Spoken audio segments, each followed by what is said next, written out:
Assalamualaikum warahmatullahi wabarakatuh. Bagaimana kabarnya pembelajar IT? Semoga dalam kondisi sehat walafiat ya, untuk selalu bersemangat mengikuti mata kuliah kita pada mikrokontroler Arduino.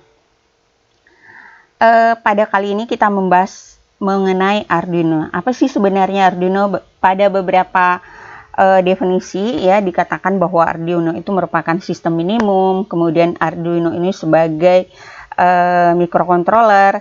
Nah, jadi kalau dua-duanya benar ya, bahwa Arduino itu merupakan sistem minimum. Artinya sistem minimum bahwa Arduino ini tuh kemudian ketika dia diintegrasikan ya dengan peripheral yang lainnya, maka dia berfungsi sebagai sebuah pengontrolan apakah itu loop terbuka maupun loop tertutup. Dan intinya bahwa Arduino itu sebagai kontrolernya, bagian dari kontrolernya, dan fungsi kontroler itu nanti kemudian dia berfungsi ketika ada peripheral yang lainnya yang kemudian berhubungan. Karena intinya kan pengontrol itu nanti ada ketika ada yang dikontrol. Nah, sama dengan Arduino, ketika kita memandang Arduino itu sebagai satu komponen saja, nah berarti Arduino itu sebatas ya komponen itu saja, sistem minimum saja. Tapi kemudian kalau kita sudah menggandengnya dengan peripheral yang lainnya, berarti Arduino itu sudah berfungsi sebagai alat pengendali atau controller, dalam hal ini mikrocontroller. Ya, sifat dari Arduino sifatnya open source, jadi kita bisa secara open access ya mengambil source-nya, kemudian dirancang ya untuk memudahkan berbagai macam aktivitas manusia dalam bidang pengontrolan di rumah tangga, kemudian mungkin di beberapa tempat, di kantor, di jalanan, bahkan dengan berkembangnya Internet of Things. Nah, itu akan semakin memudahkan proses pengontrolan berbasis mobile atau jarak jauh. Nah, itu secara spesifik akan kita bahas ya pada materi yang lain. Nah, kemudian secara hardware, dia memiliki prosesor dari pabrikan Atmel AVR ya, yang kemudian menggunakan software dengan bahasa C yang diadopsi atau C++. Nah, kemudian dari sisi hardware, dia memiliki berapa jenis kelebihan maupun kekurangannya. Kita tahu bahwa setiap komponen itu pasti ada kelebihan dan kekurangannya masing-masing. Nah, kita tinggal memilih ya fitur apa yang kita butuhkan untuk kebutuhan apa. Apakah mungkin skala yang kecil, menengah, atau sedang. Nah, itu nanti kita akan memilih jenis Arduino yang tepat untuk itu yang seperti apa ya. Jadi sesuai dengan jenis prosesor yang digunakan dan kebutuhan kita. Berikutnya intinya adalah semakin kompleks perancangan dan program yang dibuat, maka jenis controller yang digunakan pun harus menyesuaikan dengan itu. Dan ini pada umumnya ya kompleksitas itu bergantung dari penambahan fungsi dalam setiap boardnya dan jenis mikrokontroler yang digunakan. Jadi kalau semakin kompleks berarti kita menggunakan Arduino yang lebih tinggi juga, misalkan Arduino Mega, kemudian yang sedang-sedang Arduino Uno, kemudian yang kecil lagi Arduino Nano misalkan. Nah, apa sih sebenarnya Arduino Uno itu sehingga begitu booming ya, begitu viral dibahas karena sudah banyak implementasinya itu mudah untuk dibuat.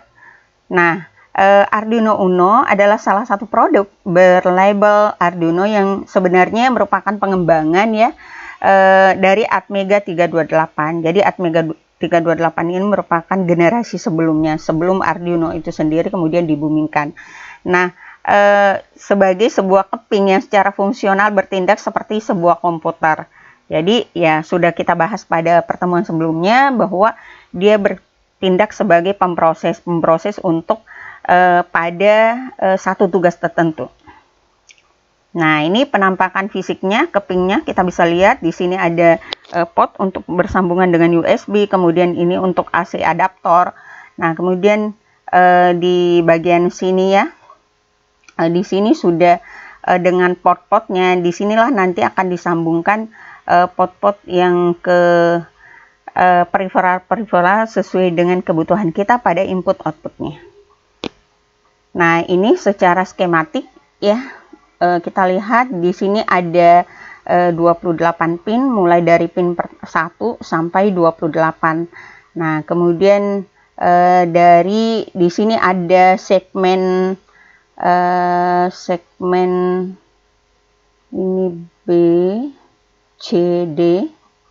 Ya, di sini ada bagian B-nya ya.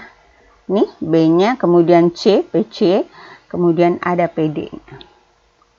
Itu untuk Atmega 328. Nah, kemudian secara skematik di sini kita bisa lihat bahwa dia memiliki CPU, kemudian ada ROM-nya, kemudian juga ada RAM-nya ya, ada flash-nya, di mana nanti disinilah tersimpan instruksi yang kita ketikkan, yang kita upload, kemudian diprogram nanti oleh CPU ya, diprogram nanti pada microcontroller ini sehingga bisa dijalankan untuk mengerjakan fungsi atau mengendalikan fungsi tertentu sesuai dengan kebutuhan yang kita berikan untuk dia.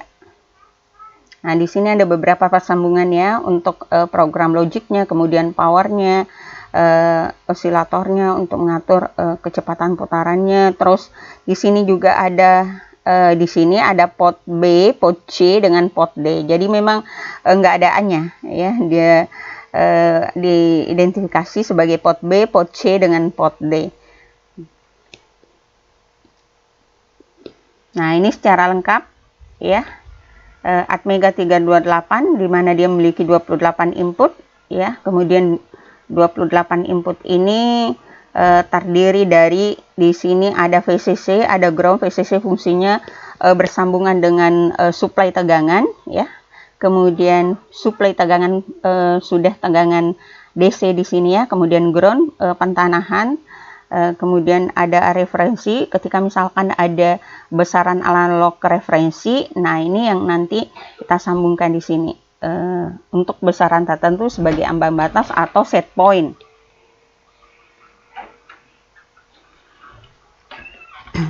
Nah, di sini ini adalah nama pinnya, kemudian ini nomor dari pinnya. Jadi nama pin dengan nomor pin dibedakan ya. 1 sampai 28 ini adalah nomor pin, kemudian macam PD 0 sampai PD 6. Nah, ini adalah nama pin. Kemudian di sini juga ada PB ya, PB dari PB 0 sampai PB 7. Nah, kemudian ada PC, PC 0 sampai PC 5 ya. Nah, itu ada namanya masing-masing, itu merupakan nama pin.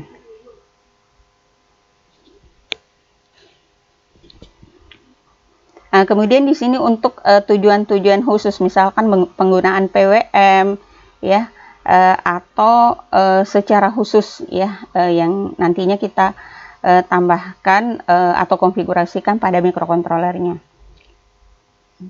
Nah, bagaimana sistem binary atau sistem pengkodean ya pada mikrokontroler ini? Kita tahu bahwa bahasa dari mikrokontroler itu yang dia ketahui adalah tegangan. Tegangan di sini adalah 0 dan 1 ya, karena namanya bahasa mesin. Bahasa mesin itu hanya mampu menjangkau bilangan biner atau bilangan heksa. Nah, di sini dalam bentuk kode byte dan bit. Nah, masih ingat kan kalau dalam bentuk bit, nah berarti ini 1 bit. Nah, sementara kalau byte itu ada 8 bit. Ya, 1 byte itu sama dengan 8 bit, ada 8 deret bit. Nah, kemudian bit yang paling kanan itu merupakan lower nibble atau LSB istilahnya ya. Sementara bit yang paling kiri ya, LSB less significant bit, sementara bit yang paling kanan itu adalah most significant bit atau bit yang paling kanan, di mana bit yang paling kiri ini merupakan bit yang paling tinggi, kemudian atau MSB ini, sementara bit yang paling rendah itu ada pada bagian kanan. Ya, jadi jangan dibolak-balik ya. Di bagian kiri itu yang paling tinggi nilainya, sementara di sini yang paling rendah. Nah, ini adalah tabel spesifikasi dari Arduino Uno. Nah, kemudian yang perlu kita pahami ketika misalkan memberikan tegangan ya pada Arduino Uno, itu jangan sampai tegangan yang diberikan itu melebihi ambang batas dari tegangan operasionalnya. Itu akan merusak instrumennya atau komponennya. Tegangan pengoperasiannya 5 volt, kemudian tegangan input yang disarankan itu mulai dari 7 sampai 12 volt, kemudian batas tegangan inputnya 6 sampai 20 volt, jumlah pin input output. Nah, kalau di sini kan sudah ini ya, pin-pinnya itu sudah ditentukan. Kemudian 6 diantaranya menyediakan PWM, kemudian jumlah pin input analognya ada 6.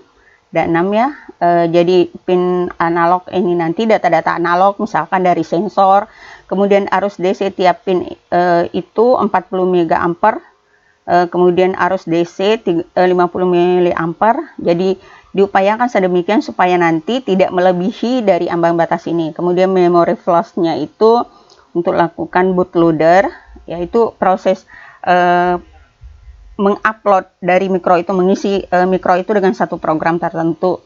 Nah, kemudian SRAM-nya 2 KB, kemudian EEPROM-nya 1 KB. Jadi tempat atau space pada saat pembacaan data ya secara sementara. Kemudian EEPROM ini yang sifatnya sudah dari pabrikannya juga. Kemudian kecepatan clock-nya adalah 16 MHz. Nah, deskripsi pinnya di sini yang pertama 14 pin input output digital mulai dari pin 0 sampai 13. Jadi kita bisa menggunakan pin 0 sampai 13 itu sebagai pin 0 ya sampai 13. Nah, pin ini bisa digunakan untuk sebagai input output ya. Bisa kita atur sebagai pin input output. Nah, kemudian pin input output ini maksudnya di sini kita nanti mengatur pada codingnya ya, pada program IDE-nya kita atur. Ini kita berikan variabel, misalkan pin ke-13 sebagai variabel apa, kita pasangkan dengan apa, misalkan dengan LED, ataukah kita pasangkan dengan pass button, ataukah kita pasangkan dengan misalkan sensor dan seterusnya ya. Kemudian bagian B, 6 pin input analog mulai dari pin 0 sampai 5. Jadi sejumlah pin analog yang bernomor 0 sampai 5 ini nanti digunakan untuk membaca nilai input yang merupakan nilai analog ya. Nanti dari nilai analog tersebut itu dikodekan ke dalam bilangan heksa dengan interval antara 0 sampai 1023. Kemudian 6 pin output analog. Di sini pin 3, 5, 6, 9, 10 dan 11. Nah, jadi sebenarnya kalau pin digital itu sejumlah pin tersebut itu diprogram kembali menjadi pin output analog dengan cara membuat programnya. Jadi bisa juga ya dijadikan pin output analog. Misalkan pin output analog itu berupa suara, berupa buzzer ya, atau kecepatan fan ya, kipas. Nah, kita bisa fungsikan jadi output ini untuk output berupa analog. Kemudian nah ini juga penting, bagaimana penampakan fisik dari power supply dari Arduino itu. Nah, di sini dalam bentuk USB port, kemudian ada juga USB charger, kemudian AC adaptor. Nah, kalau USB port berarti kita mengambil daya misalkan dari laptop kita kah ya, ataukah misalkan power bank ya. Nah, ini termasuk juga USB charger ya, dari power bank misalnya yang kita gunakan. Terus AC adapter. Nah, AC adapter ini dia power supply yang sifatnya agak bulat tadi itu merupakan adaptor atau penyambung dengan suplai tegangan. Nah, di sini 9 volt. Nah, ini solusinya, alternatif yang digunakan ketika misalkan tidak terdapat power supply, misalkan kita di lapangan begitu ya, tidak ada sambungan langsung ke power supply listrik. Nah, berarti kita menggunakan USB port. Nah, USB port dari power bank misalkan, atau dari laptop kita masing-masing. Jadi apabila nanti misalkan ada dari AC adaptor sumber dengan jadi kita menghubungkan misalkan antara ke power supply dengan ke USB port, maka secara otomatis yang akan melakukan pencas daya itu dari AC adaptor, karena dia sifat serapan dayanya itu jauh lebih tinggi dibandingkan menggunakan USB port. Kemudian dari segi software Arduino, nah di sini dia menggunakan harus ya pada saat kita install, kita aktifasi lagi softwarenya itu ya, kita harus mengaktifkan drivernya. Nah kemudian IDE-nya kalau sudah tersedia, nah berarti disitulah nanti kita melakukan coding sesuai dengan variabel apa yang kita butuhkan pada Arduino tersebut, kemudian untuk membuatkan program. Nah nanti setelah itu kita lakukan compiling dan uploader. Nah kemudian berikutnya Integrated Development Environment atau IDE di sini sebagai program khusus untuk komputer agar dapat membuat suatu rancangan atau sketsa program untuk papan Arduino. Jadi di situ nanti kita melakukan pengetikan coding ya. Kemudian akan terbaca dari sisi IDE-nya sendiri, kemudian dikoding dalam bentuk bahasa pemrograman C. Nah, sehingga semua kesalahan-kesalahan itu nanti akan terlihat di situ. Apakah dari header, kemudian body program, sampai pada mungkin pada footernya itu di mana letak kesalahannya, semuanya akan terlihat dan terkoreksi pada IDE ini. Nah, IDE Arduino sebenarnya merupakan editor program karena kita bisa menjalankannya di Windows, kemudian kita bisa menulis, mengedit program ya, kemudian di situ akan dilakukan pemrosesan akan diperlihatkan kalau misalkan tadi ada kesalahan ataukah misalkan sudah berjalan sesuai dengan logikanya sudah benar. Kemudian compiler. Nah, compiler berfungsi untuk melakukan kompilasi, ya, menerjemahkan dari bahasa tingkat tinggi, aras tinggi, atau dari bahasa manusia menjadi bahasa mesin. Nah, jadi harus diterjemahkan apakah benar ya yang dituliskan dalam bahasa tingkat tinggi ini bisa dipahami oleh mesin. Kalau misalkan tidak bisa dipahami oleh mesin, maka akan muncul tanda error. Nah, berarti harus dilakukan lagi perbaikan, harus diedit kembali. Nah, kode yang kita ketikkan namanya sketch. Jadi kalau sintaks ya pada pemrograman yang pada umumnya atau coding. Nah, di sini sistemnya dia atau namanya sketch ya, sketch. Nah, kemudian di sini fungsinya mengubah kode program menjadi kode bilangan biner. Karena bilangan biner ini atau kode biner ini yang kemudian bisa dimengerti oleh mesin. Kemudian proses selanjutnya setelah kita compiler, nah ada namanya uploader. Uploader ini adalah mengunggah. Jadi apa yang tadi sudah dikompilasi kemudian dikirimkan ke board tujuan atau ke papan dari mikrokontrolernya atau ke mikrokontrolernya sendiri yang kita isi. Nah, kalau misalkan sudah tidak ada lagi pesan error, berarti proses konfigurasinya sudah berhasil, kemudian logikanya sudah benar, dan kemudian mikrokontroler tersebut itu sudah kita isi dengan program sesuai dengan peruntukan atau tugas yang hendak kita berikan pada mikrokontroler tersebut. Nah, di sini ada namanya pada sketch Arduino bagian-bagiannya ya, header. Jadi tentu Ananda sudah lebih tahu program itu bagian-bagiannya mulai dari headernya, body programnya, dan footernya ya atau penutupnya. Nah, di sini kalau pada Arduino ada namanya header. Nah, header sebagai ID ya, identitas dari konfigurasi apa yang kita gunakan, port-port yang kita gunakan kah, atau misalkan sensor yang kita gunakan ya. Nah, kemudian di sini ada setupnya untuk mengatur ya pin mana yang kita gunakan sebagai input ataukah sebagai output ya.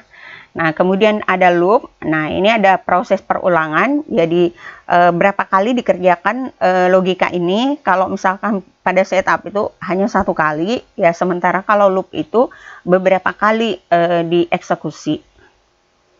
Nah, ini contoh editor Arduino. Nanti kita akan coding bersama di sini ya, dalam Blink-nya. Misalkan program Blink, di sini inilah yang dimaksudkan dengan sketch-nya. Jadi kita mengetikkan baris-baris program di bagian text editor ini yang dikatakan sebagai sketch-nya. Jadi sederhana sekali. Kalau kita lihat Arduino ini tidak seribet dengan program yang sebelumnya ya, masih Atmega yang dulu.